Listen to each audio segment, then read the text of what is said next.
اعوذ باللہ من الشیطان الرجیم، بسم اللہ الرحمن الرحیم۔ اے اللہ، ہمیں قرآن پاک یاد کرنے اور اس پر عمل کرنے اور دوسروں تک پہنچانے کی توفیق عطا فرما دیں، اللہم آمین۔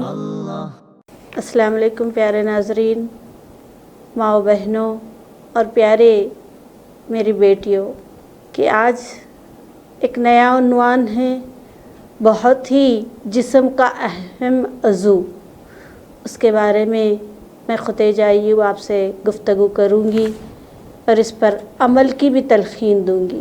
پہلے اللہ تبارک و تعالی کی بارگاہ میں انہیں کروڑوں دعائیں اور سلام پیش کرتے ہوئے آپ کے انہیں زبان کی حفاظت کے بارے میں بتاؤں گی۔ انہیں الصلاۃ والسلام علیک یا رسول اللہ وعلی آلک و اصحابک یا حبیب اللہ۔ انہیں آقا دو جہاں صلی اللہ علیہ وسلم پر کروڑوں بے انتہا درود و سلام کے بعد انہیں زبان کی حفاظت کس طرح کی جائے۔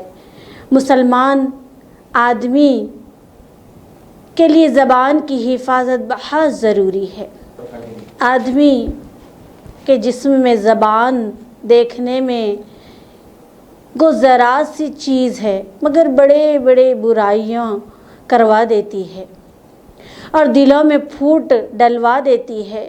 انسان سے جو گناہ ہوتے ہیں اکثر تو زبان سے ہوتے ہیں، یا ان میں زبان کا دخل ضرور ہوتا ہے۔ دنیا اور آخرت کی کامیابی کی اور بہت سی مصیبتوں کا چھٹکارے کی سب سے اچھی اور عمدہ ترکیب یہ ہے کہ زبان اپنے قابو میں رکھی جائے۔ تو حضرت رسول صلی اللہ علیہ وسلم نے یہ بھی ارشاد فرمایا کہ منہ کے بل اوندھے کر کے جو چیزیں لوگوں کو دوزخ میں گرائے گی وہ اسی کی باتیں ہی ہوں گی۔ زبان سے بڑے بڑے گناہ ہوتے ہیں، کفر کے کلمے زبان سے ہی نکلتے ہیں، غیبت زبان سے ہی ہوتی ہے، بہتان، لعنت، طعنے، گالیاں، جھوٹ، چغلی اور طرح طرح کے گناہ زبان سے ہوتے ہیں۔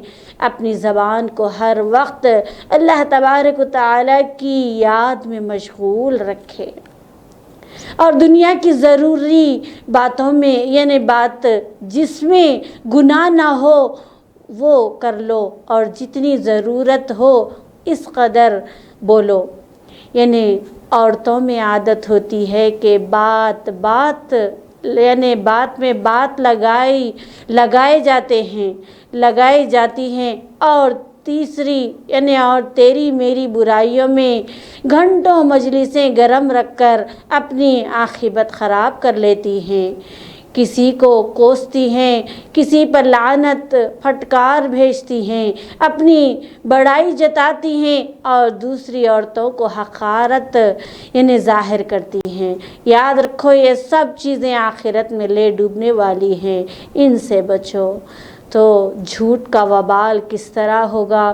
آپ صلی اللہ علیہ وسلم نے ارشاد فرمایا، جب بندہ جھوٹ بولتا ہے تو فرشتہ اس سے اس بات کی بدبو سے 1 میل دور چلا جاتا ہے۔ اللہ اکبر۔ چغلی فرمانے والا، چغلی کرنے والا، حضور صلی اللہ علیہ وسلم نے فرمایا کہ جنت میں چغل خور داخل نہیں ہوگا۔ گانے والا، حضور صلی اللہ علیہ وسلم نے گانا گانے والا دلوں میں نفاق کو اگاتا ہے، جیسے پانی کھیتی کو اگاتی ہے۔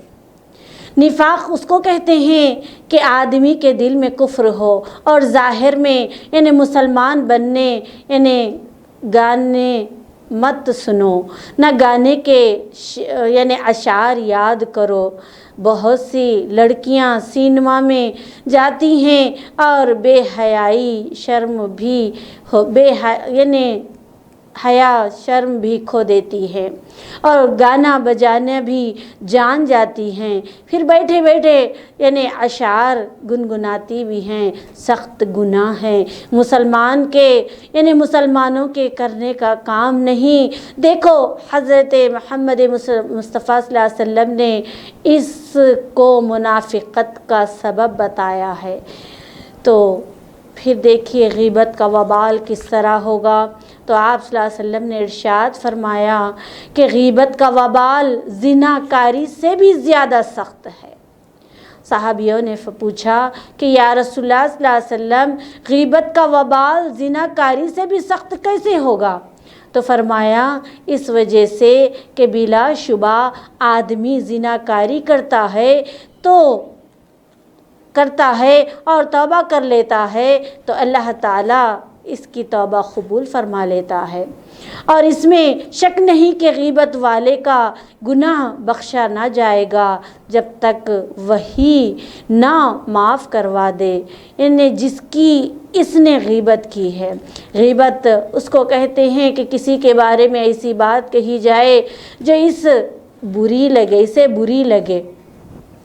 اس کا بڑا گناہ ہے۔ جن کی غیبت کی ہو اس سے معافی مانگ لو، ورنہ قیامت میں اس کو اپنی نیکیاں دینی پڑے گی اور اس کے گناہ یعنی دلانی ہوں گی، اور اس میں مرد یا عورت کی خبر نہیں کہ وہ کہاں ہے جس کی تم نے غیبت کی ہے، یا دنیا ہی میں اب نہیں کہ تو اس کے لیے مغفرت کی اتنی دعا کرو کہ تمہارا دل گواہی دے کہ ہاں اس کی غیبت کا بدلہ میں نے ادا کیا ہے۔ بہت سے لوگ غیبت کرتے ہیں اور جب کوئی منع کرتا ہے تو کہتے ہیں کہ ہم جھوٹ تو نہیں کہتے، تو بڑائی یعنی برائی فلاں مرد یا عورت میں سے اسی کا ذکر ہے۔ اللہ تعالیٰ کی ناراضگی کا کہہ دیتا ہے کہ اس کی وجہ سے دوزخ میں اس سے بھی زیادہ گہرا گرتا چلا جاتا ہے جتنا یعنی پورا پچھم کے درمیان فاصلہ ہے۔ حالانکہ اس کو اپنی بات کی طرف دھیان بھی نہیں ہوتا کہ میں نے کیا کہہ دیا۔ حضرت لقمان حکیم سے کسی نے دریافت کیا کہ آپ کو حکمت کا یہ مرتبہ کیسے نصیب ہوا؟ تو انہوں نے جواب دیا، میں سچ بولتا ہوں، امانت ادا کرتا ہوں اور لایانی سے بچتا ہوں۔ تو اللہ تعالیٰ ہم سب کو بھی زبان کی حفاظت کرنے اور لایانی سے بچنے کی یعنی توفیق عطا فرمائے۔ تو پیارے ناظرین، یہ تھا زبان کی حفاظت۔ دیکھیے غیبت، چغلی، گانے بازوں سے ہماری حفاظت فرمائے۔ کیا ہے یہی سوال ایک صحابی نے حضرت رسول صلی اللہ تعالی علیہ وسلم کے سامنے رکھا تھا۔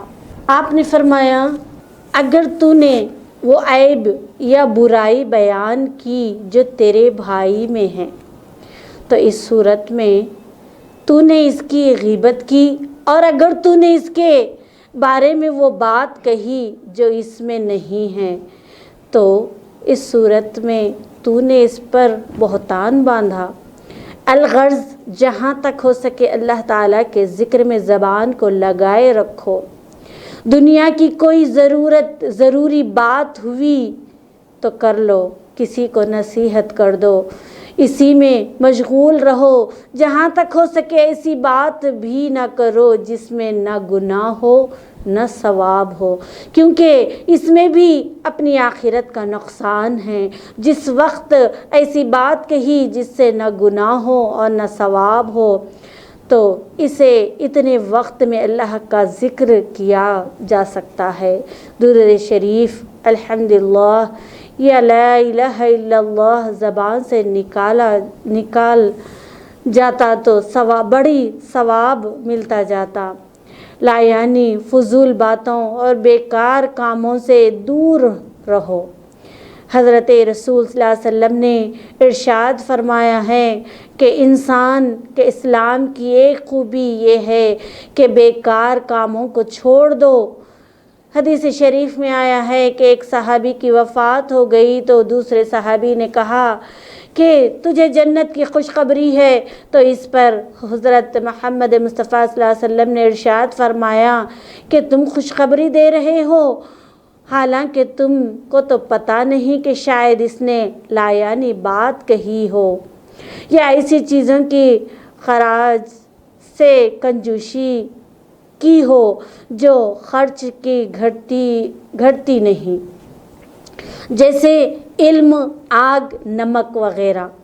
حضرت محمد مصطفیٰ صلی اللہ علیہ وسلم یہ بھی فرمایا کہ آدمی اپنے پیر سے اتنا نہیں پھسلتا جتنا اپنی زبان سے لغزش کھا جاتا ہے، اور یہ بھی ارشاد فرمایا ہے کہ بلا شبہ بندہ کبھی ایسے کلمہ یعنی انسان ایسے کلمات سے بلا شبہ یعنی بتایا یہ جاتا ہے کہ انسان یعنی پیر سے پھسلنے سے نہیں، یعنی زبان کی لغزش سے وہ پھسل جاتا ہے، یعنی لغزش پا جاتا ہے، یعنی زبان سے ہی کئی گناہ ہو جاتے ہیں، زبان سے ہی یعنی جوڑنے والے توڑ جاتے ہیں، یعنی جو رشتے ہم سے جڑ رہے تھے اس زبان کی وجہ سے ٹوٹ جاتے ہیں، کئی بات بنتے بنتے اس زبان سے بگڑ جاتی ہے۔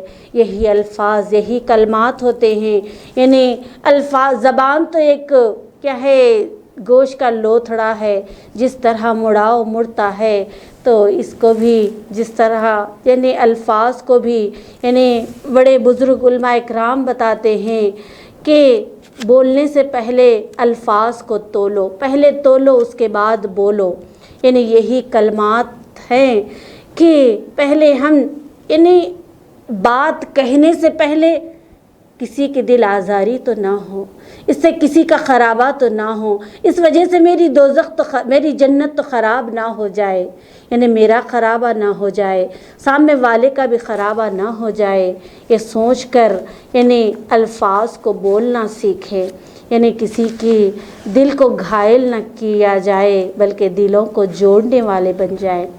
ایک مرتبہ آقا دو جہاں صلی اللہ علیہ وسلم نے اپنے یعنی عائشہ صدیقہ رضی اللہ تعالیٰ عنہا سے فرمایا کہ اے عائشہ میں آج بہت مسرور ہوں، جو مانگنا ہے تم مجھ سے مانگ لو۔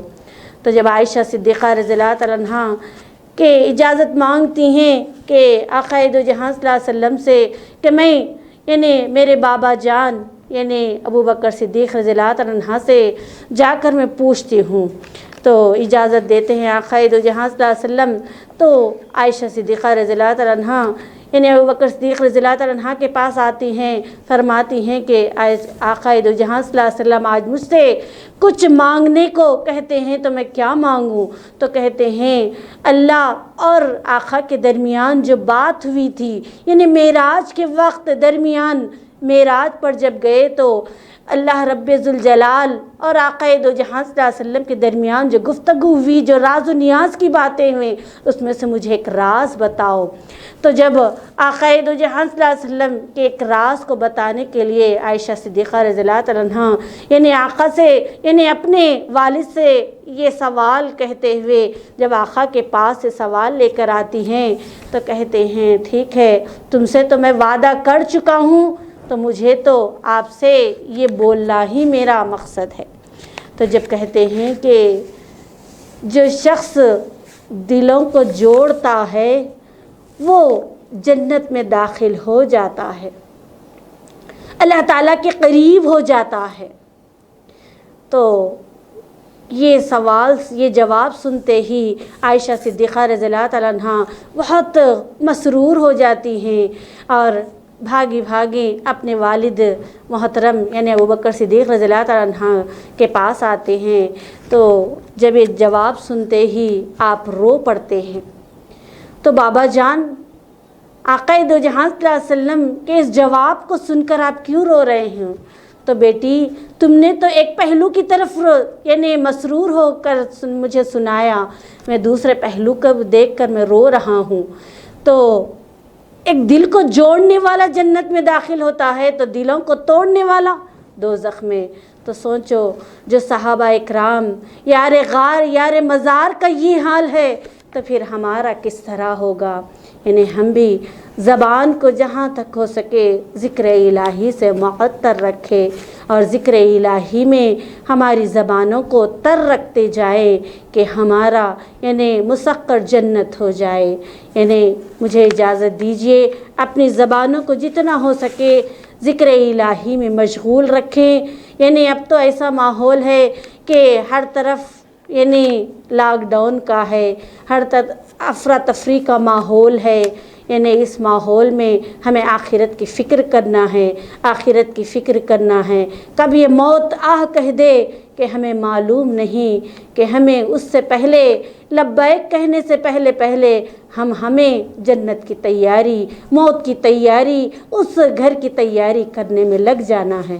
ٹھیک ہے، وآخر دعوانا الحمد للہ رب العالمین. السلام علیکم ورحمۃ اللہ وبرکاتہ.